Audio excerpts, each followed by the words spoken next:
You're listening to Crossroads Church with Pastors Marcus and Natalie Avalos. The following message was recorded live at our Sunday morning services.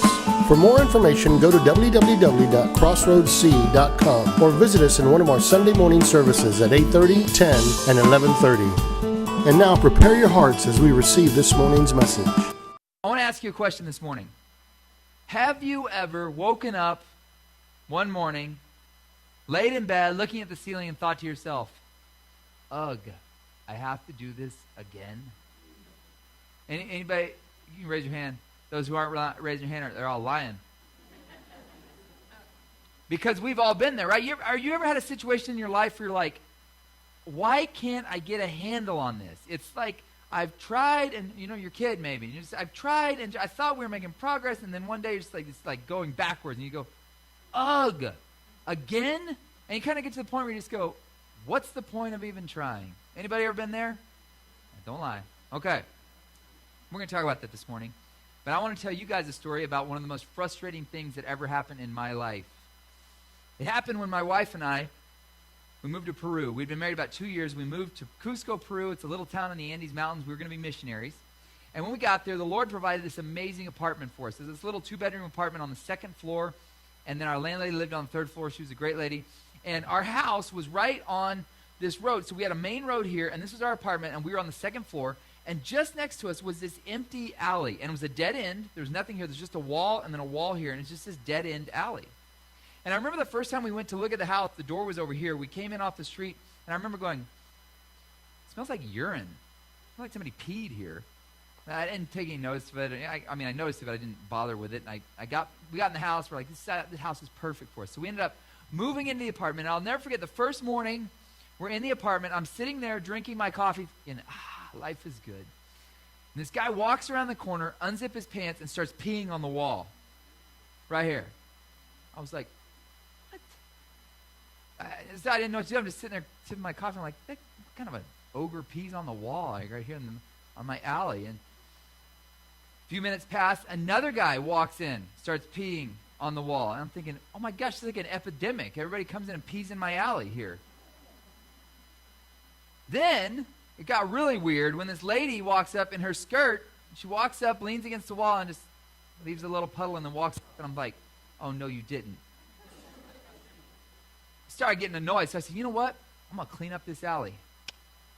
I'm going to stop people from peeing in this alley. So it became my mission. I became obsessed with stopping people from peeing in the alley.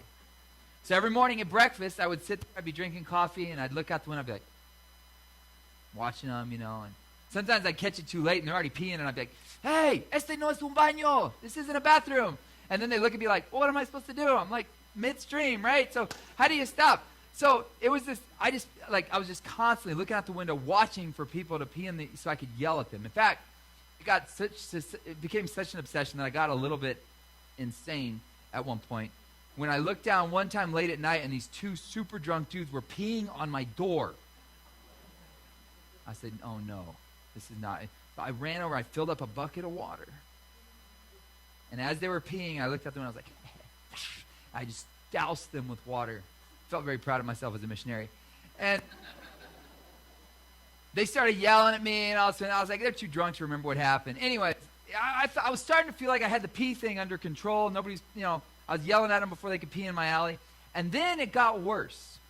One day, an old VW van pulled up in the street and parked back in this corner, and 6 girls, skinny girls, looked like they hadn't eaten much, with hair and dreadlocks and these long flowing, they looked like hippies, like flower children. They piled out of the van and took off, and I'm like, what are they doing parking in my alley? And they came back that night and slept in the van. I said, oh no, you can't sleep. These girls set up camp in my alley. And then the next morning, I walk out, and 3 of them are totally naked, pouring water on each other, taking a bath out there in the middle of the alley. And I'm like, no. And then it got really weird when there's a guy over here. He comes in and goes, he kind of looks at him, he's like, and he starts peeing on the wall, and these girls are bathing over here. So this alley is just completely out of control, and I'm losing my mind. So I called the cops. And the cops showed up, 2 young guys. And guess what they did when they saw 3 naked girls in the alley? Absolutely nothing. They had a little conversation. The girls got in their van, drove off, came back a couple hours later and parked their van. This alley became a point of such frustration for me. I was so determined to fix it, but here's the thing. We moved back to the U.S. I was there just a few months ago back in Peru. The alley still smells like pee. In fact, I thought just for the heck of it, if you can't beat them, join them. I'm going to pee right here too. But you ever had one of those things where, because here's what I know about you, right? In your life, you probably don't have people peeing on your wall or your door. Hope you don't. But I know there's something in your life right now that as you look at it, you say, ugh. You've got this mission. You're going to get, man, we're going to get our finances under control. We're going to get this under control. And then every time you're just about there, something happens that throws your finances into disarray. A car breaks down or a kid has a trip to the emergency room and you're just like, what's the point of even trying? Like, this is an uphill battle I can't win. I was talking to a teacher the other day and she said she's so discouraged because she says, I pour my life, I give these kids everything I've got for 6 hours a day and then they go home to toxic environments at home. And then they come back and I just say, what can I even make a difference? Is there any possibility of making a difference when they're surrounded by, I'm with them for 6 hours, but 18 hours are in these totally toxic, destructive environments at home? What difference can I make? You may be having a situation with your kids where you're just like, man, I feel like every time we're almost like over the hump here on this, we go back and they fall back and it's like, why can't we beat this? Or maybe you've been fighting with your weight. And you say, man, I cannot, I eat carrots, that's all I eat, and I still gain weight, right? And you're just like, what's the deal where everybody else, it seems like they can eat whatever they want, and it's so frustrating. And you get to the point, every one of us gets to the point where you just go, what's the point of even trying? Like, what's the point? There's no point. I'm fighting a losing battle. And then that's when you start waking up in the morning, you stare up at the ceiling and go, I've got to do this again. I got to wake up again, fight a losing battle, and then start all over again. We've all been there. You may be there right now this morning. We're going to spend the next few weeks looking at a book that addresses this issue of how do you face the mundane, monotony, frustrating, just the frustrating parts of life. And it's my favorite book of the Bible, actually. It's the book of Ecclesiastes. It was written by King Solomon. Now, growing up in the church, I had a lady one time tell me, the Ecclesiastes was written by King Solomon when he was backsliding, when he is in a fallen state. And I remember even as a kid thinking, though, then why did they leave it in the Bible? If there's nothing we can learn from it, why did they leave it in the Bible? And I began to explore the book of Ecclesiastes, and it became my favorite book of the Bible because it deals with the big, hard questions of our existence. Like, what are we here for? What are we doing? And what's the point of it all? That we all face from time to time. So we're going to break it down over the next few weeks. I would encourage you actually to read through the book of Ecclesiastes over the next 4 weeks. I'm going to be speaking about it for the next 4 weeks. So I hope you like today because I'm what you're going to get for the next 4 weeks. We're going to be talking about that, but we're going to look at Ecclesiastes and break it down and see what we can get from King Solomon about how to live a life of purpose and meaning right in the middle of the mundane stuff we face every day when we're saying, what's the point of even trying? We start off Ecclesiastes 1. Starts off, King Solomon says this, the words of the teacher, the son of David, King Solomon, the king in Jerusalem. Meaningless, meaningless, says the teacher. It's utterly meaningless. How's that? That would be a great greeting card, right? Like, happy birthday, your life is meaningless, right? Utterly meaningless. Everything is meaningless. What do people gain from their labors at which they toil under the sun? You ever thought about that? You're like, I get up every morning, I do work, I try to fix stuff. Or maybe in your house, you're like, I clean the house, and an hour later, it's dirty. It's maintenance. We're just stuff's constantly breaking. And it's just like, it's so exhausting. And especially if you've got kids, right? It's like, this is the house, you just can't keep it clean. Now, here's the important line that I want you to understand as we read through Ecclesiastes over the next few weeks and as you read it on your own. This line right here is key. Under the sun. And when you read under the sun, I want you to translate it in your mind on earth or as what I see. Okay? So what do people gain from all their labors at which they toil on earth and what they see? Because that's the important line as we break this down. You've got to understand that all of this is under the sun. So he goes on, he says, generations come and generations go, but the earth remains forever. You know, one of these days, People are going to show up at your funeral. They're going to cry, and they're going to be sad, and they're going to say nice things about you. And you know what they're going to do then? They're going to go to Kentucky Fried Chicken, eat some biscuits and honey, and move on with their life. How's that for encouraging, right? There's your Joel Osteen moment. Generations come and generations go. The earth, people die, people are born, people are die. It's just like every day, it's this cycle, just going, going, going. The sun rises and sets and hurries back to where it rises. The wind blows to the south. This one I translate, sun rises and sets, I translate as this. My daughter, we fight and fight and fight to get her to sleep, and then she finally gets to sleep, and then she's back up at 4:45 in the morning, and so are we for the rest of the day. And then we fight and fight and fight her to get her to sleep, and then she's back up at 4:45 or 5 in the morning, and then we fight.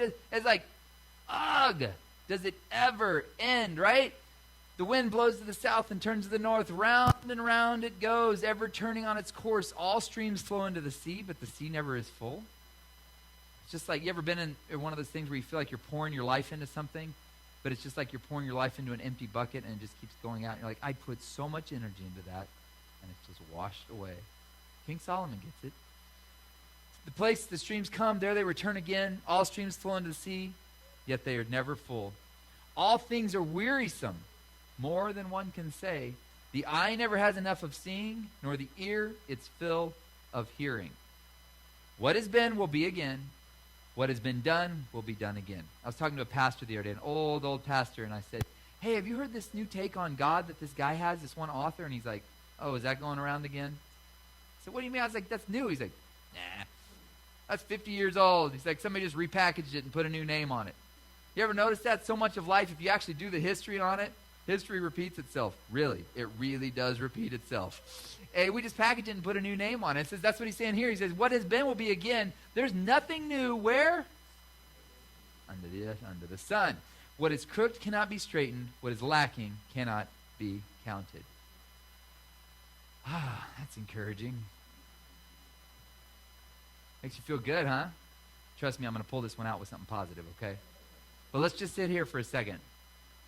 I heard a story about a family, and they had this one son. He was a young son, and he was just so positive all the time. And they're like, man, he is so positive, he just doesn't see reality. We have got to give him a dose of reality, like make him understand that there's disappointment and hard stuff in life. So they came up with this idea. They said, what we're going to do is we're going to get him all excited about his birthday present, and then when his birthday comes, we want to disappoint him and just make him feel they're horrible parents, right?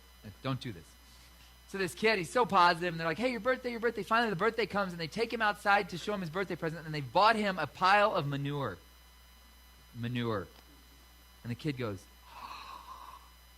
and he runs to the garage, and he comes back with a shovel and starts digging. And the parents go, what are you doing, son? He says, man, with all this poo everywhere, there's got to be a pony down there somewhere. As we read through the book of Ecclesiastes, it's very easy to look at it and go, oh my gosh, what a downer. But trust me, there's a pony in here, okay? So we're gonna dig it out a little bit. We're going to dig through the junk, the dirt a little bit, and see what we can mine out of this and see the truth that King Solomon is telling us. And the first thing I think it's important to understand, that under the sun, we've got to recognize that we are in deep trouble here on earth. We can't solve our own problems. We need help. We're stuck. We've tried and tried and tried, but we cannot do it. Fortunately, we have a great, great hope. But he came from outside under the sun. He came from eternity onto earth, stepped his feet on the ground, lived among us, and made hope. He reconnected us with our Father in heaven, who lives outside of time, lives outside of earth. Our salvation will never come from under the sun. So what happens? Well, a lot of times we dedicate ourselves to different causes. If we can just educate everybody, the world's problems will be solved. Look, education's really great. I believe in education, but it's never going to fix the problems of the world. If we can just alleviate poverty, all of our problems will be solved. I definitely agree that we should alleviate poverty. Don't get me wrong on this. But if we alleviated every bit of poverty, all of the problems of the earth would not be solved. Because we've got bigger problems than that. But the great thing is Jesus came and he said, look, the solution to all your problems is you're connecting through me back to God himself. So somebody came and delivered us who's outside of under the sun. He delivered us. And we've got to remember that if we are just focused on what we see, we will never find meaning. In fact, without an eternal perspective, without a perspective that there's something bigger, we're living for something bigger than greater than us, we will never find meaning. In fact, we'll get incredibly discouraged. There are all sorts of people who throw themselves into causes every day, education, alleviating poverty, and unless they connect it to the reality that they're doing this out of a connection to a purpose driven by God, it is very easy to get discouraged, disillusioned, because here's the thing, guys, we'll never change what's wrong with the world. We will be fighting a losing battle forever. Now, here's what we can do, though. We can focus on changing what's immediately around us and what God's put in front of us. And that is what is really important to understand. The Apostle Paul, he says this in 1 Corinthians 15:19. He says, if in Christ we have hope in this life only, we are of all people the most to be pitied. He's basically saying, look, guys, we have hope in Christ, but if you just look at this world around us, if that's all we're hoping in, we're doomed, right? Because the world, honestly, it's doomed. Apart from Christ, the world is doomed. And he says, look, if we're putting up with all of this stuff around us, all the violence and all of the corruption and all the evil we see, if that's what we have hope in Christ, but if that's all we're living for, like we're like, well, this is it, then you should pity us. We're pathetic. If there's not something more than what we just see on this earth, and we're putting in all this energy trying to do what's right, honestly, hedonism would be the way to go. Eat, drink, and be merry, for tomorrow we die, if there wasn't other hope other than what we see than eternity, right? Because you might as well just get the most out of life, because if this is really all there is, you might as well just live it up. What's the point of being good? But we understand as Christians that there's something greater that we're living for. And that's why he says, if in Christ we have hope in this life only, we're of all people the most to be pitied. So what we do is we focus on doing the best we can with what God has placed right in front of us right now. And that is stewardship. Because one of these days, we're going to stand before God. And he is going to he's going to bring to account all that we've done. Now, I want to understand something. I want you to understand something that I didn't understand until I was like 25 and I grew up in the church. So I'm going to save you 25 years of confusion right here if you'll listen carefully. When we stand before God at the end of time, every one of us will, there's going to be two judgments. The first one is the judgment where God says, hey, what'd you do with my son Jesus? Did you accept his goodness? Because your goodness on your best day is not enough. You are not good enough. Somebody one time I was talking to her at work, and I said, yeah, we were talking about how you get to heaven. She's like, well, I know I'll get to heaven. Good people go to heaven. And I said, oh, okay, we're good. And she's like, yeah. And I was like, well, am I good? She's like, yeah, you're good. And I was like, well, am I better than you? And she goes, oh, yeah, you're definitely better than me. And I was like, well, what if I'm the minimum standard for getting in? You're in deep trouble. Fortunately, it has nothing to do with our goodness that we get into heaven, because our righteousness, it says, is they're disgusting rags to God. Nothing, on your best day, you're not a good person, right? On our best day. The good news is, it's not that gets us into heaven. It's Jesus Christ's sacrifice. And when God looks at us, he sees, when we've accepted Christ's sacrifice, we're good. We're all good because Jesus is the one that gets us into heaven. That's the first judgment. We're going to stand before God. He's going to say, did you believe in Jesus? When you believe in Jesus, on into eternity. If you don't believe in Jesus, it's bad news, right? Second judgment is not a judgment on the condemnation, because once you've accepted Christ, it says there is therefore now no condemnation for those who are in Christ. You're just not under condemnation.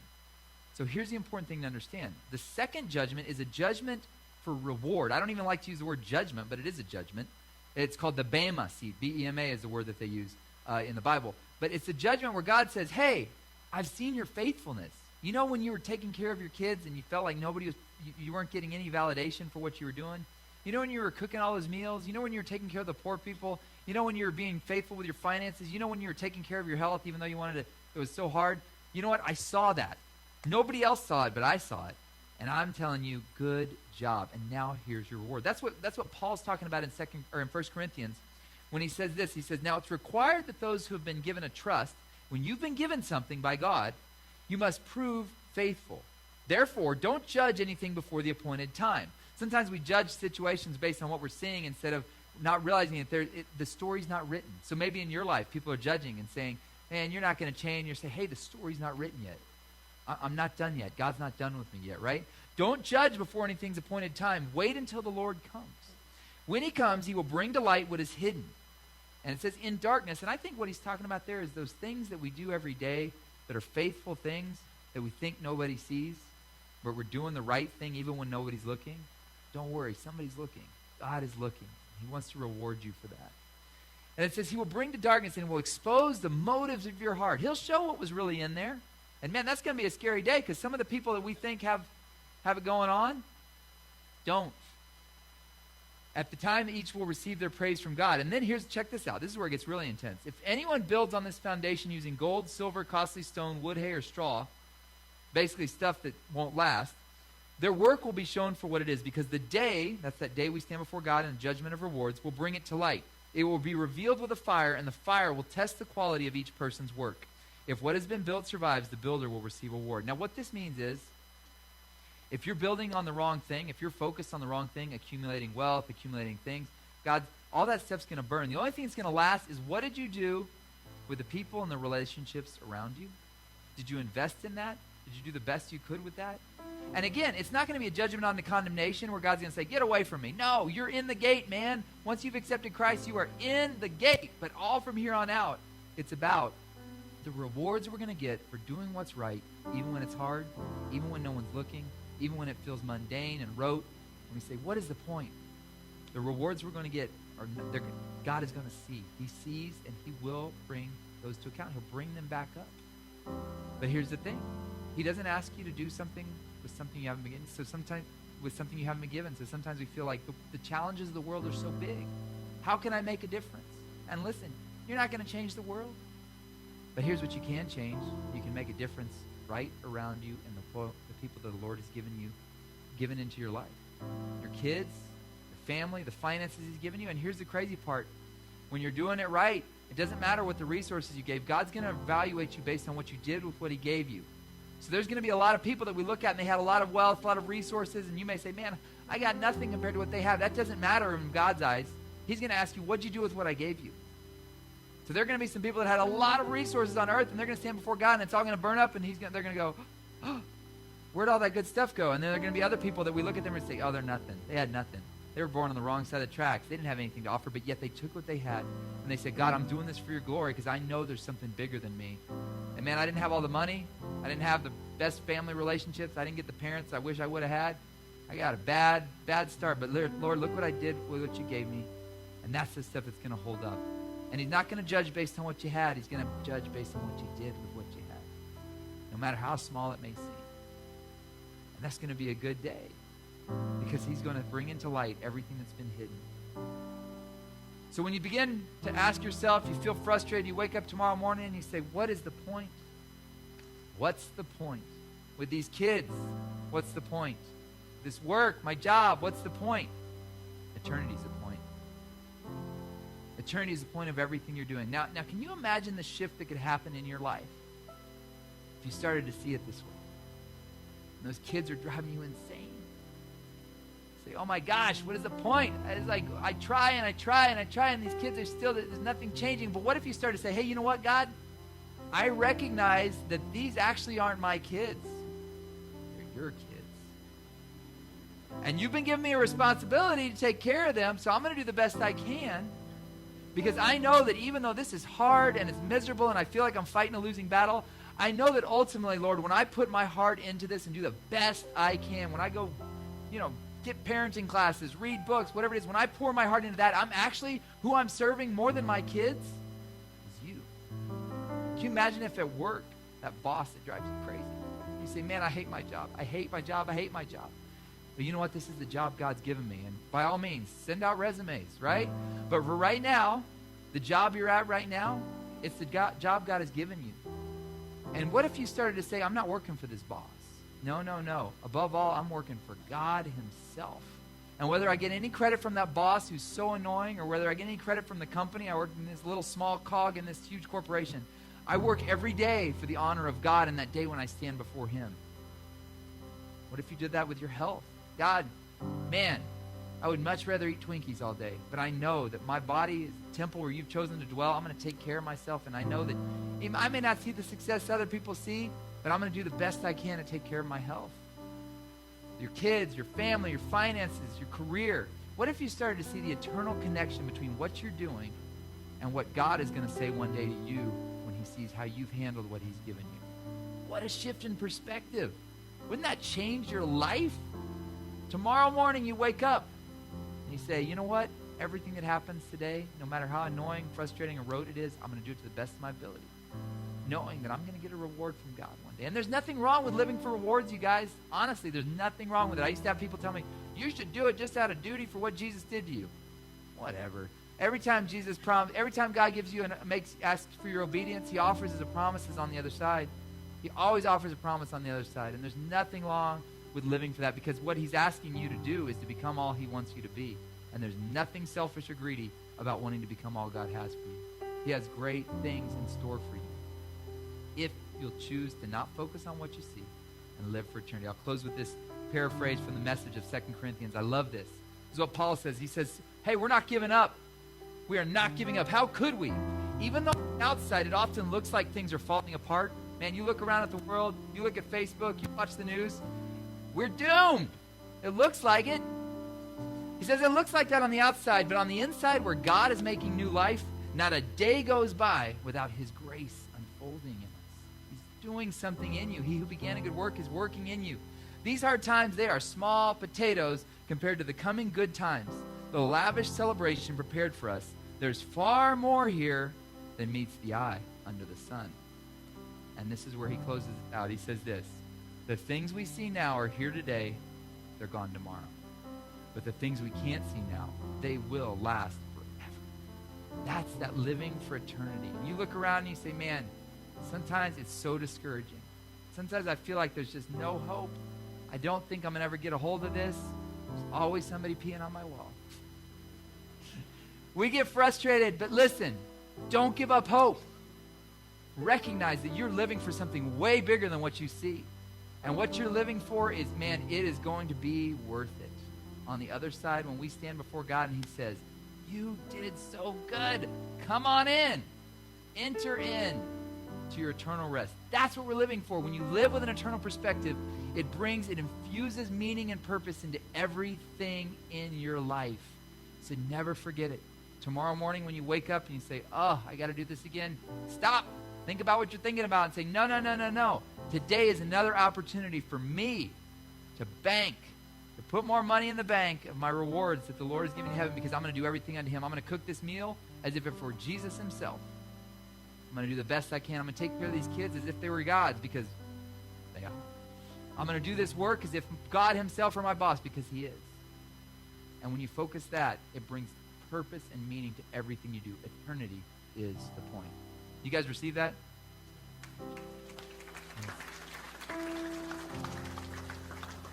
I want to leave you with one action step. Read the end of the book. Grab Ecclesiastes. Pull out your Bible if you use an app. Go to Ecclesiastes 12. It's the final chapter in the book. And I want you to read 12, 9 to 13. Start with that. I have a weird friend, and he reads books. He read my book from back to forwards. I don't know why he does that. I'm like, it doesn't make sense that way. He's like, it makes sense. Look, Ecclesiastes, I encourage you, start with the back of the book, because it's at the end of this that King Solomon, he basically reinforces everything I've just said. He says, here's what it's about. I'm not going to give it away to you. I want you to read it, and then I want you to maybe start going through Ecclesiastes little by little with the focus of everything he's talking about is when you focus on it under the sun. But remembering we live for an eternal purpose. So do that. I encourage you to do that. I think God's going to speak amazing stuff to you. Let me close in prayer for you guys. Father, we thank you so much for the purpose that you've infused us with because of your Son, Christ, coming and giving us life, bringing us back to life, giving us an eternal purpose and an eternal call. I pray for everybody in here this morning that's just struggling, man. He's saying, I don't know what the point is. I want to just give up. Lord, I pray that you would just fill us with hope, recognizing there is a point. And what we see may be frustrating and may be discouraging, but what we don't see is what's real and what's true. And so we fix our eyes on those things that are eternal, and we live for eternity, driven by eternity. That's our focus.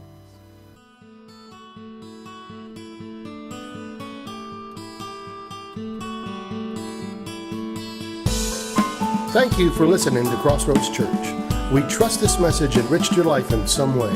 For more information, visit us on the web at www.crossroadsc.com. Or if you're in the area, come by and visit us on a Sunday morning at 8:30, 10, or 11:30 a.m. Crossroads Church, we're bringing a real God to real people.